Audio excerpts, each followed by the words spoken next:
Hi ಎಲ್ರಿಗೂ ನಮಸ್ಕಾರ. ನಾನು ನಿಮ್ಮ ಮಂಜುನಾಥ್, ಮೋಟಿವೇಶ್ನಲ್ ಸೆಲೆಬ್ರೇಟರ್. ಭಯ, ಈ ಭಯ ಅನ್ನೋದು ಒಂದು ಭಾವನೆ ಅಷ್ಟೇ. ಈ ಭಯನೇ ಬದುಕಾಗಬಾರ್ದು. ಈ ಫಿಯರ್ ಅನ್ನೋದು ಜಸ್ಟ್ ಒಂದು ಎಮೋಷನ್ ಅಷ್ಟೇ. ಈಗ ನಮ್ಮಲ್ಲಿ ಹ್ಯಾಪಿನೆಸ್ ಇರ್ಬೋದು, ಸ್ಯಾಡ್ನೆಸ್ ಇರ್ಬೋದು, ಲವ್ ಇರ್ಬೋದು, ಇವೆಲ್ಲ ಮನುಷ್ಯನಲ್ಲಿರುವ ಒಂದು ಎಮೋಷನ್ಸ್.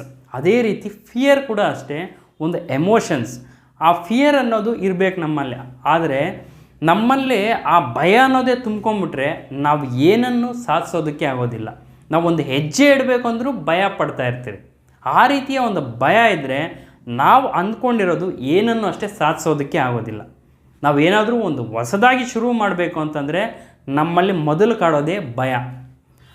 ಅದನ್ನೇನಾದರೂ ಶುರು ಮಾಡಿದರೆ ನಾವು ಅದರಲ್ಲಿ ಸೋಲ್ತೀನೇನೋ ಅನ್ನೋ ಒಂದು ಭಯ, ಅಥವಾ ಅದರಿಂದ ಏನಾದ್ರು ನಷ್ಟ ಆಗುತ್ತೇನೋ ಅನ್ನೋ ಒಂದು ಭಯ. ಬಟ್ ಒಂದು ಮಾತು ತಿಳ್ಕೊಳ್ಳಿ, ಇದುವರೆಗೂ ನೀವು ಮಾಡಿರೋ ಕೆಲಸದಲ್ಲೆಲ್ಲ ಬರೀ ಗೆಲುವೇ ಸಿಗ್ತಾ ಇದೆಯಾ? ನೀವು ಸೋತೇ ಇಲ್ವಾ? ಸೋಲು ಅನ್ನೋದು ಕಾಮನ್ನಾಗಿ ನಾವು ಯಾವುದೇ ಒಂದು ಕೆಲಸ ಮಾಡಿದಾಗ ಆ ಸೋಲು ಅನ್ನೋದು ಬಂದೇ ಬರುತ್ತೆ. ಆ ಸೋಲಿನಿಂದ ನಾವು ಕಲಿತ ಪಾಠನ ನೆಕ್ಸ್ಟ್ ಪ್ರಯತ್ನದಲ್ಲಿ ಅಳವಡಿಸ್ಕೊಂಡ್ರೆ ಆಗ ನಮಗೆ ಗೆಲುವು ಅನ್ನೋದು ಸಿಗುತ್ತೆ. ಬರೀ ನಾವು ಸೋಲ್ತೀರಿ ಅನ್ನೋ ಒಂದು ಭಯದಿಂದ ಅದನ್ನು ಶುರುವೇ ಮಾಡಿಲ್ಲ ಅಂದರೆ ನಾವು ಅಂದ್ಕೊಂಡಿದ್ದು ಯಾವುದನ್ನು ಸಾಧನೆ ಮಾಡೋದಕ್ಕಾಗೋದಿಲ್ಲ.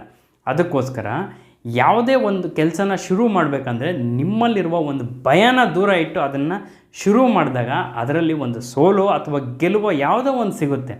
ಸೋತಾಗ ಅದೇ ಒಂದು ನಮಗೊಂದು ಪಾಠ ಆಗುತ್ತೆ ನೆಕ್ಸ್ಟ್ ಒಂದು ಅಟೆಂಪ್ಟನ್ನು ಮಾಡೋದಕ್ಕೆ. ಆಗ ನಾವು ಅದರಲ್ಲಿ ನಮ್ಮ ಪ್ರಯತ್ನಗಳು ಮುಂದುವರಿಸ್ತಾ ಇದ್ದರೆ ಒಂದಲ್ಲ ಒಂದು ದಿವಸ ನಮಗೆ ಆ ಜಯ ಅನ್ನೋದು ಸಿಕ್ಕೇ ಸಿಗುತ್ತೆ.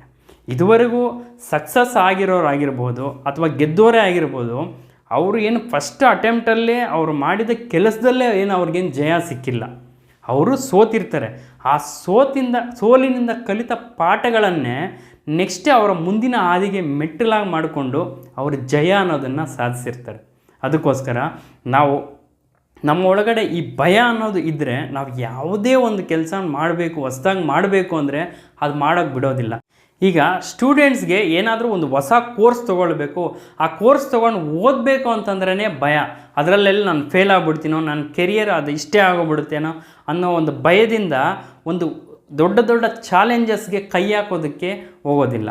ಅಥವಾ ನಮ್ಮ ಲೈಫಲ್ಲಿ ಏನಾದರೂ ಒಂದು ಆಪರ್ಚುನಿಟೀಸ್ ಬರುತ್ತೆ, ಅದು ನಮ್ಮ ಲೈಫ್ಗೆ ಒಂದು ಟರ್ನಿಂಗ್ ಪಾಯಿಂಟ್ ಕೂಡ ಕೊಡುತ್ತೆ. ಆ ಥರ ಆಪರ್ಚುನಿಟೀಸ್ ಬಂದಾಗ್ಲೂ ಈ ಭಯದಿಂದ ನಾವೇನು ಮಾಡ್ತೀರಿ, ಆ ಒಂದು ಕೆಲಸಕ್ಕೆ ನಾವು ಕೈ ಹಾಕೋಕ್ಕೆ ಹೋಗೋದಿಲ್ಲ. ಯಾಕೆ ಅಂದರೆ ನಾವು ನಮ್ಮ ಲೈಫಲ್ಲಿ ಒಂದು ಕಂಫರ್ಟ್ ಝೋನನ್ನು ನಾವು ಫಿಕ್ಸ್ ಮಾಡ್ಕೊಂಡು ಇಟ್ಬಿಡ್ತೀರಿ. ಆ ಕಂಫರ್ಟ್ ಝೋನಿಂದ ಹೊರಗಡೆ ಹೋಗಿ ನಾವೇನಾದರೂ ನಮ್ಮ ಟ್ರೈ ಮಾಡಬೇಕು, ನಮ್ಮ ಪ್ರಯತ್ನ ಮಾಡಬೇಕು ಅಂತಂದಾಗ ಈ ಭಯ ಅನ್ನೋ ಒಳಗಡೆ ನಿಮ್ಮ ಭಯ ಅನ್ನೋದಿರುತ್ತಲ್ಲ, ಅದನ್ನು ಆ ಕೆಲಸನ ಮಾಡೋಕ್ಕೆ ಬಿಡೋದಿಲ್ಲ. ಆದರೆ ಒಂದನ್ನು ಗಮನಿಸಿರ್ಬೋದು ನೀವು, ನಿಮಗಿಂತೂ ಕಡಿಮೆ ಎಬಿಲಿಟಿ ಇರೋರು ಅಥವಾ ನಿಮಗಿಂತೂ ಕಡಿಮೆ ನಾಲೆಡ್ಜ್ ಇರೋರು ಆ ಭಯನ ದೂರ ಇಟ್ಟು ನಿಮಗಿಂತೂ ಅವ್ರು ಮುಂದೆ ಹೋಗ್ತಾ ಇರ್ತಾರೆ. ಆಗ ನೀವು ಅದನ್ನು ನೋಡಿ ದುಃಖ ಪಡೋದಕ್ಕಿಂತ ಅಥವಾ ಅವರು ಈ ಥರ ಮಾಡಿದಾರಲ್ಲ ನನ್ನ ಕೈಯಲ್ಲೂ ಆಗುತ್ತೆ ಅಂತ ಅವರಿಂದ ಮೋಟಿವೇಟ್ ಆಗಿ ನೀವು ಕೆಲಸ ಮಾಡೋದಕ್ಕಿಂತ ಮುಂಚೆ ನಿಮ್ಮಲ್ಲಿ ಅದನ್ನು ಮಾಡೋ ಒಂದು ಕೇಪಬಿಲಿಟಿ ಇದ್ದಾಗ ಅದನ್ನು ಇವಾಗಲೇ ನೀವು ಶುರು ಮಾಡಿ. ನೀವೇನೋ ಒಂದು ಪ್ಲ್ಯಾನ್ ಮಾಡಿದ್ದೀರಾ ಅಥವಾ ಯಾವುದೋ ಒಂದು ಹೊಸ ಕೆಲಸಕ್ಕೆ ನೀವು ಕೈ ಹಾಕಿದ್ದೀರ ಅಂದ್ರೆ ಈ ಭಯನ ನೀವು ದೂರ ಇಟ್ಟು ನೀವು ಅದರಲ್ಲಿ ನೀವು ಹೆಜ್ಜೆ ಇಟ್ಟಾಗ ಖಂಡಿತ ನಿಮ್ಗೆ ಅದರಲ್ಲಿ ಸಕ್ಸಸ್ ಅನ್ನೋದು ಸಿಕ್ಕೇ ಸಿಗುತ್ತೆ. ನಿಮ್ಮ ಮೇಲೆ ನೀವು ನಂಬಿಕೆ ಇಟ್ಟು ನಿಮ್ಮ ಒಳಗಡೆ ಇರುವ ಸಾಮರ್ಥ್ಯನ ಗುರುತಿಸಿ ಧೈರ್ಯವಾಗಿ ಒಂದು ನಿರ್ಧಾರ ಮಾಡಿ ನೀವು ಮುಂದಿನ ಹೆಜ್ಜೆ ಇಟ್ಟರೆ ಅದೇ ನಿಮ್ಮ ಮೊದಲ ಗೆಲುವಾಗಿರುತ್ತೆ. ಅದನ್ನು ಬಿಟ್ಟು ನೀವು ಭಯ ಅಂದ್ಕೊಂಡು ನೀವು ಅಂದ್ಕೊಂಡಿರೋ ಕೆಲಸನ ಶುರುನೇ ಮಾಡಿಲ್ಲ ಅಂದರೆ ನಿಮಗೆ ಗೆಲುವು ಅನ್ನೋದು ಎಲ್ಲಿಂದ ಸಿಗುತ್ತೆ? ಅದಕ್ಕೋಸ್ಕರ ಭಯ ಅನ್ನೋದು ನಿಮ್ಮ ಬದುಕನ್ನು ಹಾಳು ಮಾಡೋದಕ್ಕಿಂತ ಮುಂಚೆ ಆ ಭಯನ ದೂರ ಮಾಡಿ ನೀವೇನು ಅಂದ್ಕೊಂಡಿರ್ತೀರೋ ಆ ಗುರಿ ಕಡೆ ಧೈರ್ಯದಿಂದ ನೀವು ಹೆಜ್ಜೆ ಸಾಗ್ತಾ ಇದ್ದರೆ ಒಂದಲ್ಲ ಒಂದು ದಿವಸ ಯಶಸ್ಸು ಅನ್ನೋದು ನಿಮ್ಮದಾಗುತ್ತೆ ಅಂತ ಹೇಳ್ತಾ ಈ ವಿಡಿಯೋನ ಎಂಡ್ ಮಾಡ್ತಾ ಇದ್ದೀನಿ. ಧನ್ಯವಾದಗಳು.